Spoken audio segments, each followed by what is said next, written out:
were never supposed to build your entire life around being chosen by a man. You were taught to ask, does he like me?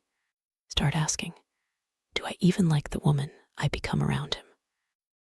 Because being desired is not the same as being valued, and being chosen is not the same as being loved. A man should enter your life, not become your entire life. You don't need to be beautiful enough to earn love. You don't need to be agreeable enough to keep it. You don't need to shrink yourself enough to make someone stay. Your life should not feel like an audition for a relationship. Think about how often women are taught to prepare for men, dress for men, look younger for men, stay desirable for men, become wife material for men, and then wonder why being single feels like failure. What if being single isn't the problem? What if you've simply been taught to measure your life with the wrong ruler? Decentering men doesn't mean hatting men. It doesn't mean refusing love.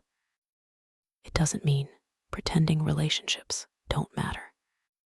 It means a relationship stops being the headquarters of your identity. You can love someone without losing yourself. You can date someone without making them your purpose. You can want marriage without treating singlehood like a waiting room. And you can love a man without abandoning yourself for him. Because the most dangerous sentence a woman can believe is, maybe if I become better, he'll finally choose me. No, you don't need to become more lovable for someone who doesn't know how to love you. Stop studying his behavior like it's an exam. Stop decoding 3-word texts. Stop wondering why he watched your story but didn't reply. Stop turning someone's inconsistency into a mystery you must solve. Confusion is not always a puzzle. Sometimes it's an answer.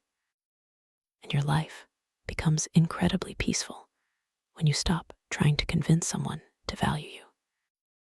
Build a life that doesn't collapse when a man leaves. Build friendships that don't disappear when you start dating. Build goals that have nothing to do with romance. Build hobbies nobody needs to prove.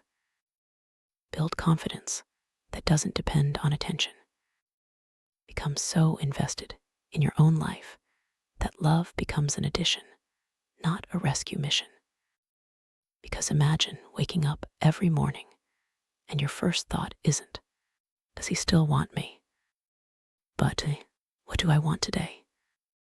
Imagine choosing clothes because you love them, not because they'll attract him. Imagine going somewhere because you want to experience it, not because someone might see you there. Imagine becoming successful without secretly hopping an ex notices. That is freedom. And here's the uncomfortable truth. Sometimes you're not addicted to the person. You're addicted to being chosen by the person.